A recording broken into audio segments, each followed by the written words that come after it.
Can antidepressants deplete nutrients? If so, which ones? What are some of the symptoms of nutrient depletions from antidepressants? And is it possible to prevent nutrient depletions from antidepressants or other psychiatric meds? I'm going to answer all of these questions as we cover 3 essential nutrients that are most commonly depleted by these medications.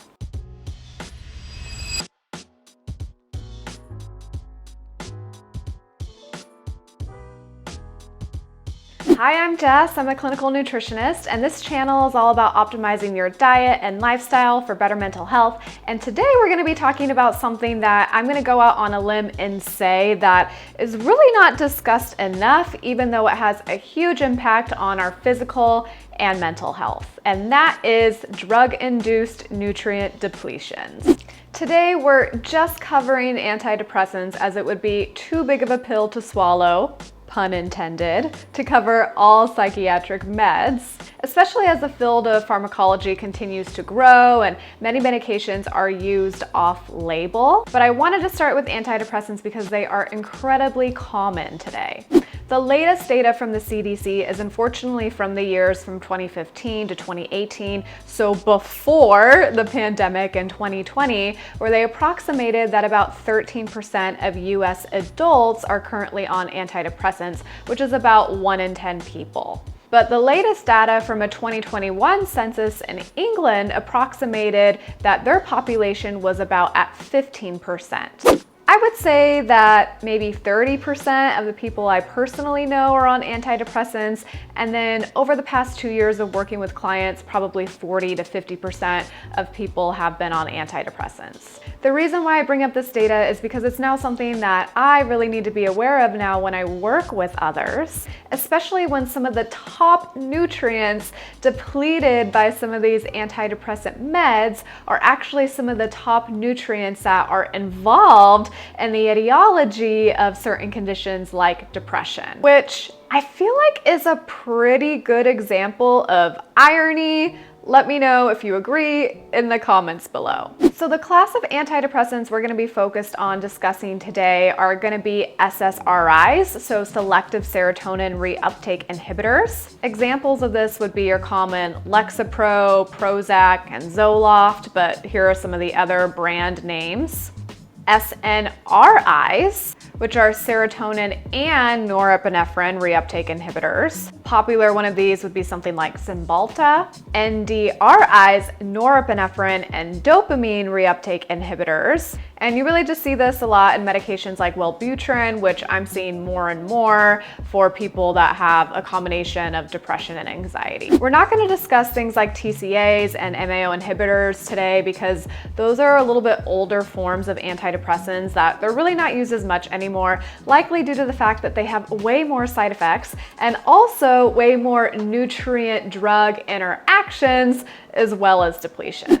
So let's talk about the first nutrient that has significant evidence behind the drug-induced depletion, and that is vitamin D. That's right, your sunshine vitamin, probably one of the most common vitamins associated with depression to begin with. So vitamin D actually functions more like a hormone than a vitamin in our body. It's mostly produced in the skin in response to sunlight, but then there can also be a little bit of it in the foods that we eat. The liver and kidneys convert vitamin D into the active hormone, which then has various functions in the body involved in mood regulation, some of these being serotonin production, brain function. We actually have vitamin D receptors all throughout our brain. Seasonal affective disorder, inflammation and oxidative stress, and immune system modulation. However, what may be equally important to know about vitamin D is that it's critical for bone health. It's essential for calcium absorption and bone mineralization. Unfortunately, numerous studies have reported a significant association with SSRIs and an increased risk of osteoporosis. with considerable evidence that these drugs increase fracture risk in a dose-dependent manner. So some estimates claim that the risk of bone fracture for those on antidepressants is double than those who aren't on antidepressants. So there are some serious health risks of vitamin D deficiencies other than your mood, especially when calcium is also a mineral that has been shown to be depleted by some of these medications as well.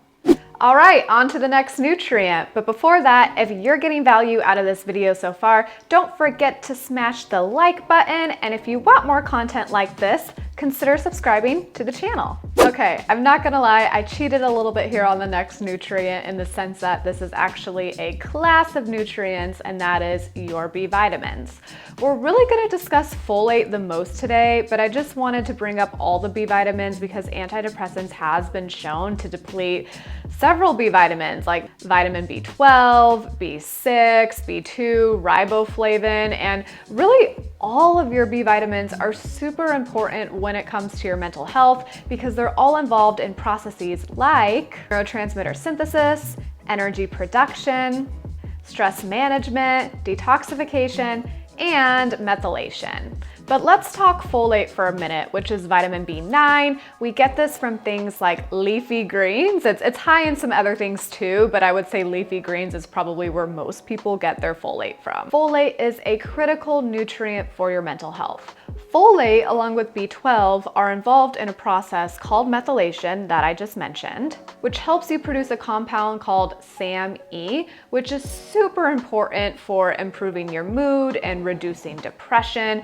You may have seen SAMe in supplement form for this reason. And that being said, folate is a common underlying factor and potential root cause of mood disorders like depression, especially if you have certain genetic variants. MTHFR is probably the most common one that you may have heard of. And it's for this reason that L-methylfolate, a bioactive available form of folate that is known to cross the blood-brain barrier, has been shown to effectively augment SSRIs in patients with major depressive disorder who did not respond to SSRI monotherapy or essentially taking SSRIs on their own. Since there is a good chance that someone taking an SSRI may already have lower levels of folate, supplementation may be warranted, especially as a lack of folate has been shown to hinder responses to antidepressants.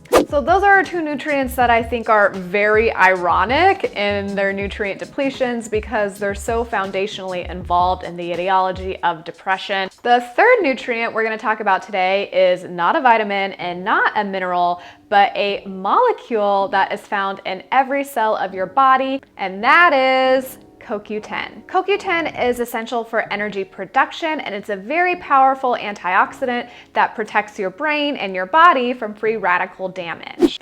Unfortunately, there are a ton of meds that deplete CoQ10, probably one of the most common ones being statins, to the point where it is now commonly recommended to people who take statins to take CoQ10 alongside of it. But unfortunately, this hasn't really trickled down to other medications that also can deplete CoQ10 as well. The longer you're on a med that depletes CoQ10, the more likely you're probably gonna need to take a supplement because this is something that we don't get a ton of through food. While CoQ10 probably hasn't been studied as much as something like vitamin D or certain B vitamins for depression, it has been shown to have some antidepressant effects, likely because of its antioxidant properties and its role in mitochondrial function. Antioxidants play a lot of preventative anti-inflammatory roles, which is really important because inflammation in the brain is a common cause of mood disorders. And mitochondrial function really refers to energy production, which is a field of research that's becoming more and more prominent as it relates to both physical health and mental health conditions. So those are the top 3 nutrients I really wanted to focus on today that are commonly depleted by SSRIs, but there are several other nutrients that are associated with drug-induced depletions from SSRIs or other psychiatric meds like calcium, zinc, vitamin K2, and magnesium. So what are the symptoms of nutrient depletions from antidepressants that you should maybe watch out for?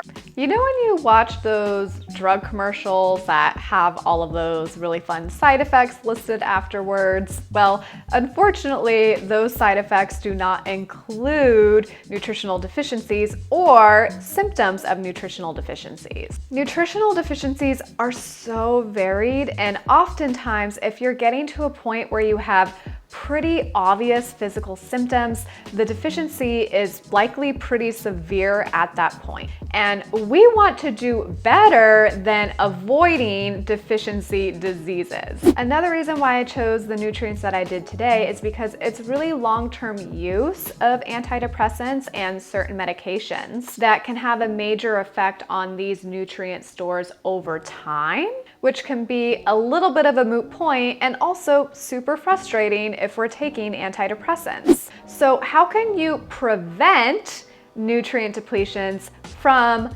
antidepressants or other psychiatric meds? Number one is to do your research. Know which drugs you're on, know not just the brand name, but what the actual class of drug is, and go look up whatever the nutrient drug interactions are, because those exist as well as the nutrient drug depletions. Then if you know that, then you can potentially discuss this with your provider, and maybe they can help you out with number two, which is assessing your risk factor for each of the nutrients that you find. Not all drug-induced nutrient depletions will in fact require supplementation. You may be able to eat more of a certain nutrient, maybe you're already getting enough extra through a multi, or the nutrient depletion may just not be that significant. The nutrients that we covered today are in fact ones that are more likely to warrant supplementation, which is once again why we covered them. Now, if you need a good comprehensive multivitamin that maybe covers a few of the nutrients that we discussed today and you don't know where to start, check out the link in the description where I have a page to some of my favorite multivitamins that you can choose one based off of your sex and your age. And if you enjoyed this video, then you might be interested in this video up here where I ranked some of the most popular diets and how effective they would be for conditions like depression or anxiety. So hopefully I will see you in that video.